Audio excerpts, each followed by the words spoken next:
Just before daybreak, the Traslacion of the Black Nazarene began in Manila.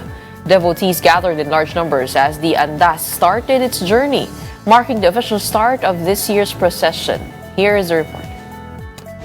Humility and devotion took center stage during the homily of Most Reverend Rufino Juncescon Jr. at the Misa Mayor of the 2026 Traslacion. The prelate urged devotees to follow the example of Jesus Christ, to love more deeply, and to humble oneself. This message echoed the theme of this year's feast, He must increase, but I must decrease. The theme is taken from the testimony of St. John the Baptist about Jesus Christ. Pero paano nga ba tunay na bumaba? Alam nyo mga kapatid, may nauna na sa ating bumaba. At ito'y walang iba kung hindi si Jesus Nazareno. Una, siya ay bumaba ng kusa upang lalong magmahal. Hindi siya napilitan lamang.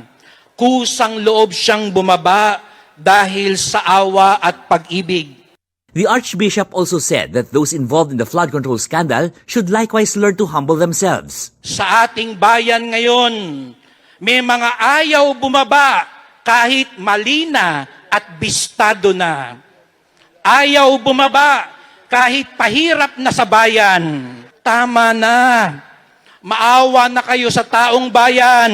An estimated 90,000 devotees gathered at the Quirino Grandstand to attend the Misa Mayor and express their devotion to the Black Nazarene. Each came with different intentions and prayers. Nanggaling na rin ako dati rito, hiningi ko sa Panginoong Nazareno na gumaling ang asawa ko. Sa awa ng Diyos, gumaling naman siya sa cancer. Mas mahabang buhay. Masaya, 2026. Siguro mga 8 ng gabi. Kasi may mga batang kasama. Kaya naman maghintay. Nandito na nag-iintay na di sulitin na natin Kasi once a year lang naman po ito Some devotees were caught in a commotion last night, allegedly due to improper queuing. Several children and elderly individuals were among those trapped in the crowd. According to witnesses, some people suddenly cut into the line, triggering pushing and congestion along the route. Maraming mga sumingit, nagtulakan, tapos talaga nawala yung totoong pila. So talagang maraming nag-stampede dun sa may daanan. May mga parang biglang dumating, tapos bigla silang madami talaga grupo. Authorities say the Manila Police District remains on alert to ensure the safety of devotees.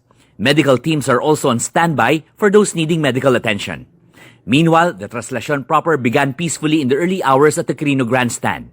At exactly 4 a.m., the procession officially started, earlier than last year when the Traslacion began at around 4:41 in the morning. The andas or carriage of the Black Nazarene moved steadily out of the Quirino Grandstand. Several hijos immediately appealed to devotees to refrain from pushing. There was a brief commotion after some temporarily blocked devotees to prevent the andas from being overwhelmed. Moments later, they allowed the crowd to move forward.